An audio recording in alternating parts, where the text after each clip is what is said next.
Good afternoon. Welcome to today's webinar event. My name is Joshua. I'm going to be your presenter today. I hope everybody can hear me okay. It's promptly 1 p.m. Eastern Time here on this Thursday. We're here to talk about the new 2020 Form W-4 that is new. Essentially, it is. It's a departure from the original forms. This event, before we get started on our topic, a few things. We are recording today's event. The recording will be out on our website here sometime today or tomorrow at the very latest.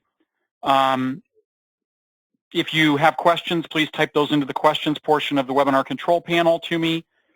I will do my best to keep an eye on those and repeat the question for everyone's benefit and then see what we can do to get those answered for you, okay?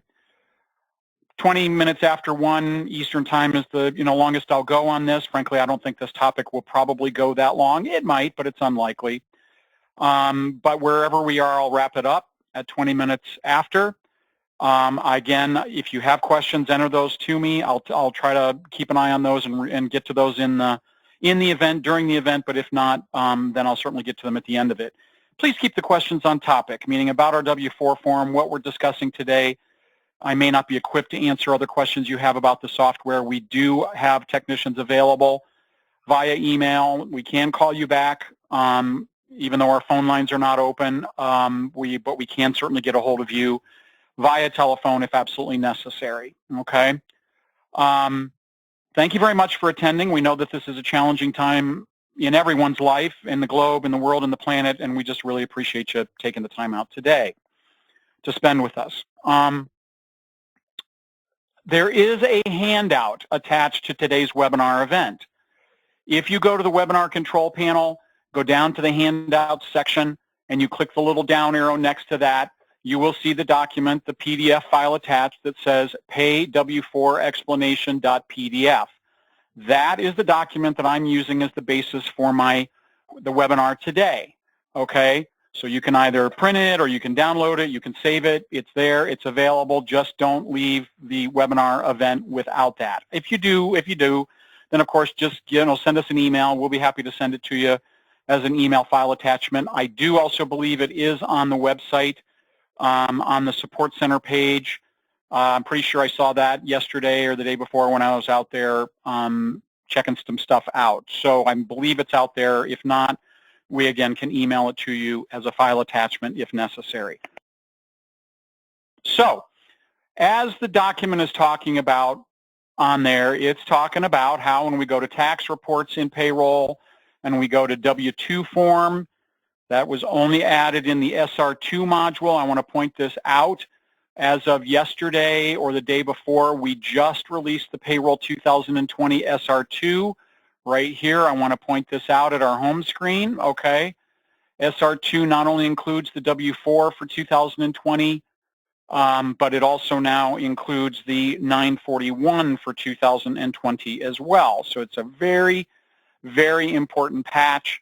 You can, of course, download that directly from the Download Current Updates page at churchwindows.com, or you may have received an email from us with a link to that download installation file. But please make sure that you get the version 2020 SR2 showing at your opening screen so you have the correct 2020 documents installed and available to you. Okay, so what we're talking about here is when we go into reports, tax reports, we now see an option called W-4 form.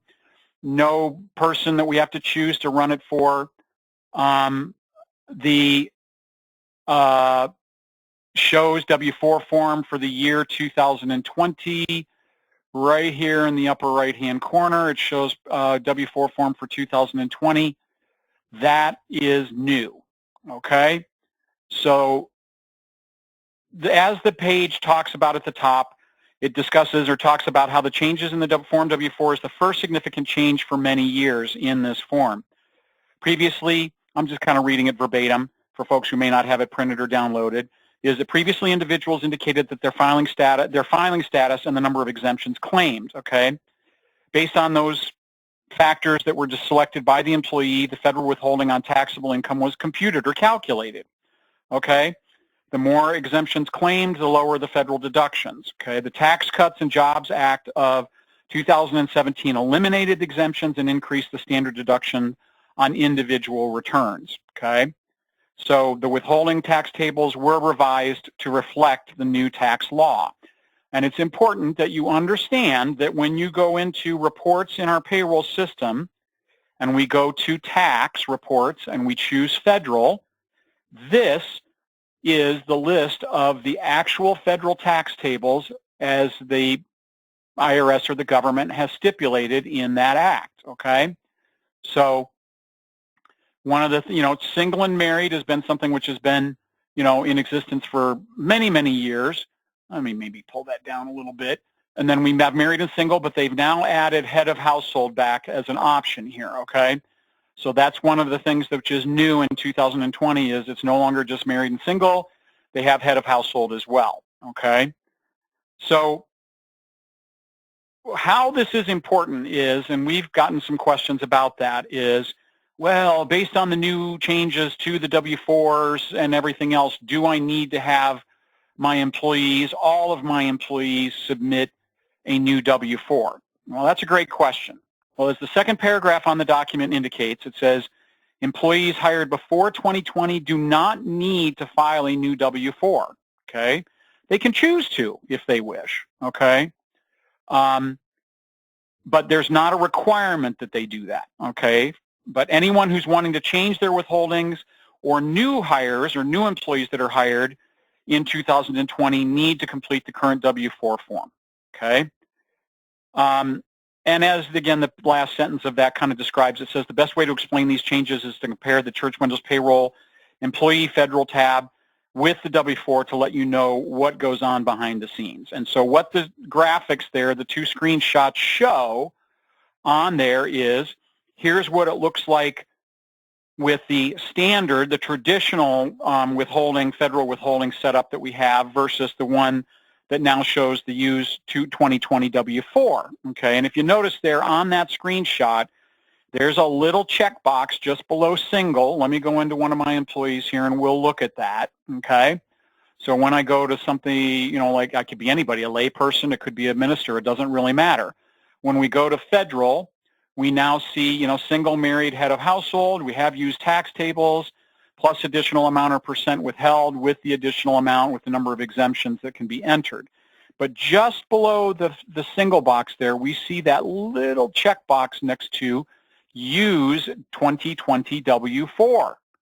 Okay, so if someone submits or completes a new W-4 for you with the new changes and features in it, you'll have to check that box.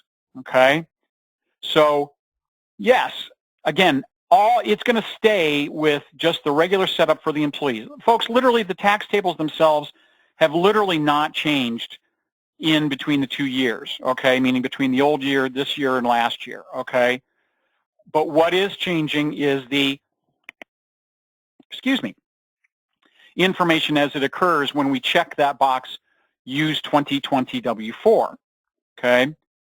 So if, say, Jimmy Hilliard, our part-time custodian and our part-time organist, decides that he wants to submit a new W-4, we would simply check that box, use 2020 W-4, and it takes away the exemption option, okay? That's one of the big changes is exemptions are now gone in their truest sense of the way we've wanted them to do, and there's the checkbox for the line 2C and the lines 3, 4A, and 4B, okay, with an additional amount or percent to be withheld. All of this information, okay, should be taken directly from the completed 2020 W-4 form, okay? So literally it's follow the bouncing ball. If we go in and we take a look at our W-4, we see a line 2C checkbox there. We also see lines 3, 4A, and 4B, and you enter the amounts that are actually reflected in that box by the, that are reflected in there based on what the employee entered, okay?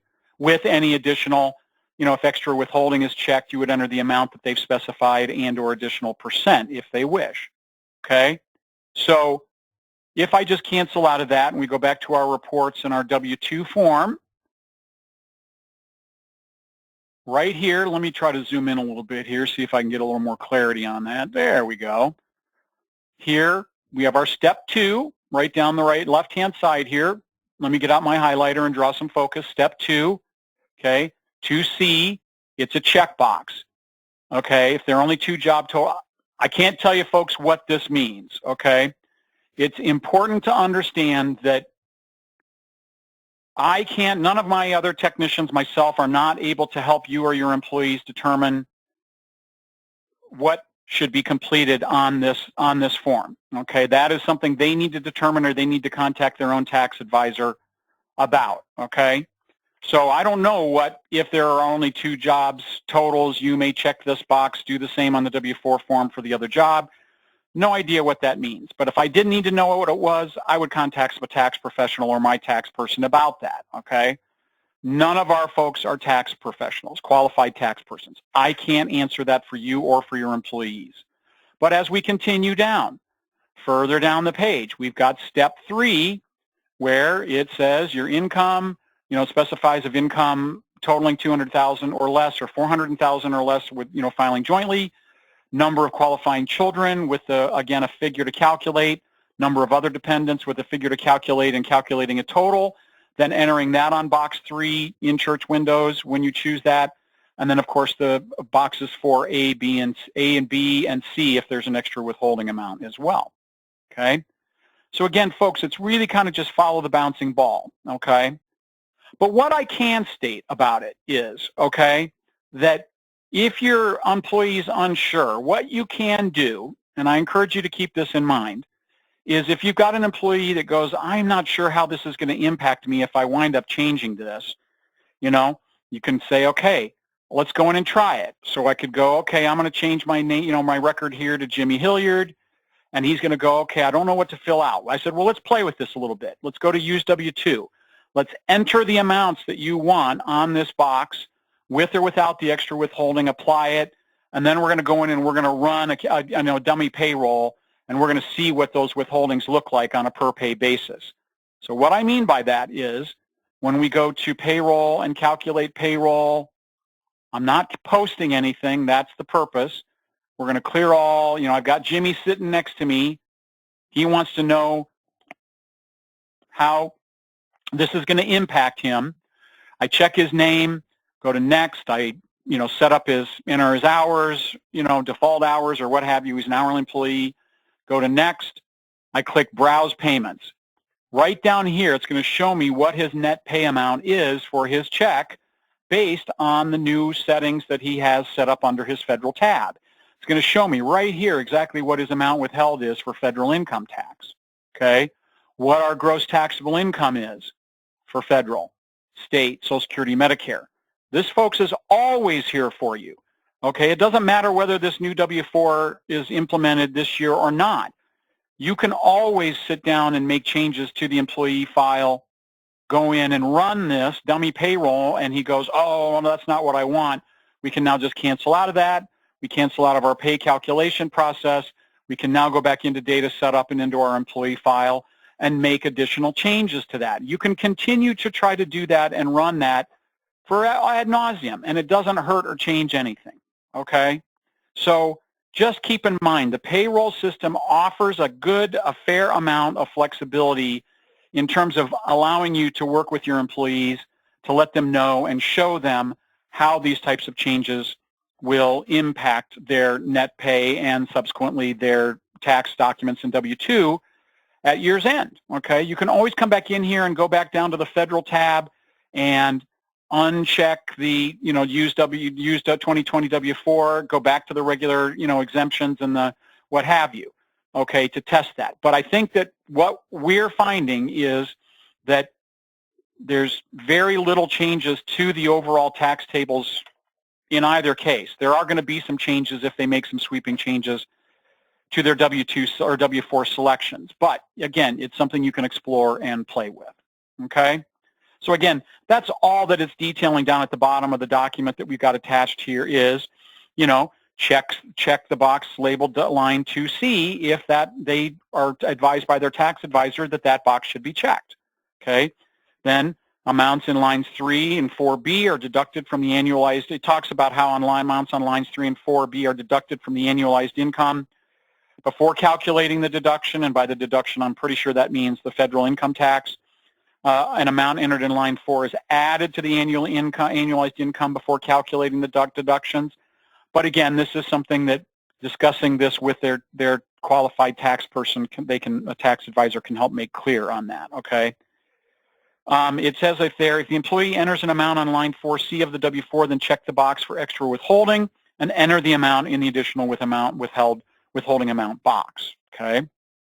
And finally, at the bottom of the document there, it does talk about how there are calculators on the IRS website, irs.gov/W4 app, but to use them, your employee will need their prior year's tax return and walk through the steps presented on the site. Okay. Certainly, contact us if you have questions about it or problems with it. But frankly, that's it, folks. In a nutshell, that's our new W-4 form.